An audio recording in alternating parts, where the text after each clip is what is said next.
All right, hundreds of villages and communities in Hawul local government area of Borno State have fled their homes following a clash between the military and fighters of the Islamic State for West African province, that's ISWAP, that raged for hours at the weekend. Our sister outfit this day gathered that ground troops and the Air Task Force of Operation Lafia Dole launched an attack at the weekend to repel the insurgents who invaded the villages after a similar raid on Karkida and surrounding villages in Adamawa on December 24th. Karkida is located in the Gombe local government area of Adamawa State, a contiguous state in Borno State. It was learned that the battle between the troops and the insurgents in Tashan Alade, Shafa Azare, Sabon Kasua, and Debro in Hawul local government area of Borno State began on Saturday. 11 people were reportedly killed, while 5 others were abducted. Many residents of the area were injured. Well, let's cross live now to Maiduguri, where the THISDAY newspaper's correspondent Michael Olugbode joins us now. Michael, glad to have you join us on Newsday. Michael, we heard the villagers are fleeing in droves. Paint for us a picture of what the situation is really like in Borno State. Actually, during the attack, the villagers fled because the attack was on for about 10 hours. The villagers fled, but immediately the military repelled the attackers. The villagers started returning back to their homeland. Okay, Michael, it says that the insurgents came in their dozens and then they launched a coordinated attack for several hours. Do we have a profile on who these insurgents are? Normally, we believe that they are Boko Haram because it is Boko Haram that has been attacking Borno all this while. So we believe that they are Boko Haram, and that's their modus operandi. That's the way they have been doing since the beginning of the crisis over 10 years ago. So we actually believe that they are Boko Haram. All right. Michael, we gather the terrorists have been on rampage, burning worship centers as well as looting communities. I just read a while ago that I think about 11 people. What more can you tell us about the number of casualties? We can't put the number of casualties now. We are depending on people telling us the numbers that were killed. But the government, the state government, who can give us official figure, said that there were 30 people that were actually killed in the attack. That's what we can have officially. But people around the place have been complaining that they have lost people, though. So the figure conservatively should be around 15 that people have been talking about that have been lost. Okay, and then we hear that Governor Zulum flew back from Abuja almost immediately and was commiserating with the people, and I think there's some restoration going on. He said also that he was in touch with the stakeholders. What do you think he would be able to do to reassure people that somehow that mandate to safeguard their safety is in hand? Normally, that's what we expect from government. They have been saying that for the past 10 years.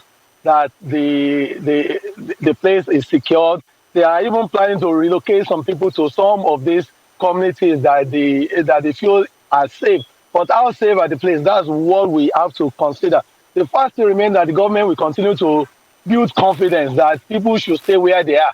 But are we sure that next month these people will not attack another community or the same community that they attacked just recently?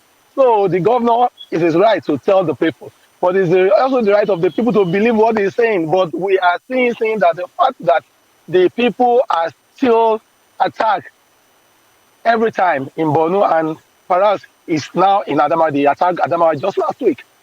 Well, it's interesting that this time around, that the military were on ground to repel the attack, and this went on for quite some hours between the soldiers, the military, and ISWAP fighters.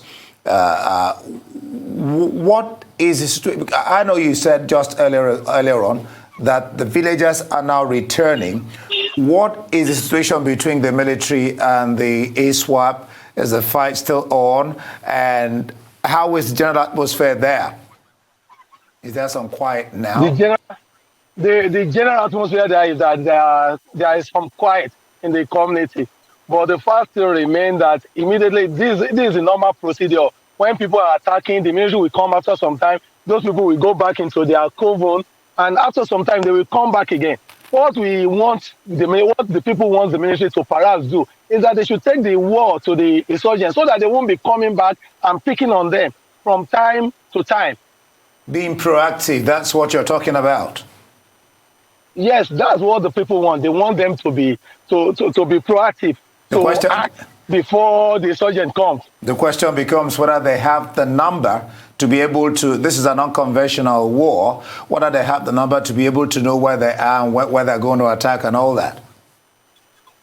I believe this is about intelligence, knowing where the people are. The military have been telling us that these people are in Sambisa Forest, they are in Lake Chad, in the Lake Chad, in the fringes of Lake Chad. They know where they are according to what they have been telling us.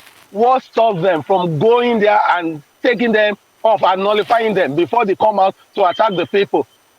Okay, and you say that this has been the recurrent theme, that they come in and then they harass the people and then the military repel them. Is there a sense in which they're growing in numbers? In terms of, I'm speaking of the insurgents now, because it was documented that they came in their dozens. Is there a sense in which they're becoming emboldened and growing in numbers, or is it pretty much what it has been in the past? The thing is that you cannot give the figures of how many the insurgents are, but the fact remains that the military keeps telling us that they have degraded them. If you have degraded somebody, why are they coming back to life to attack people? We feel that they have been telling us about degrading. If you have been degrading for the past 10 years, I feel they should have been degraded finally. But what we are saying that they still come back to life. They are not coming from Mars or they are not coming from space. They are here among us. The military should have a way of nipping this thing in the bud. They should evolve technology and some other means to get this thing out of this land. We are really tired. The people are really tired about this. All right, thank you so much. You're sounding like that. Michael Olugbode, correspondent in Borno State, there on the situation between ISWAP and the military, the war that raged on for quite some time.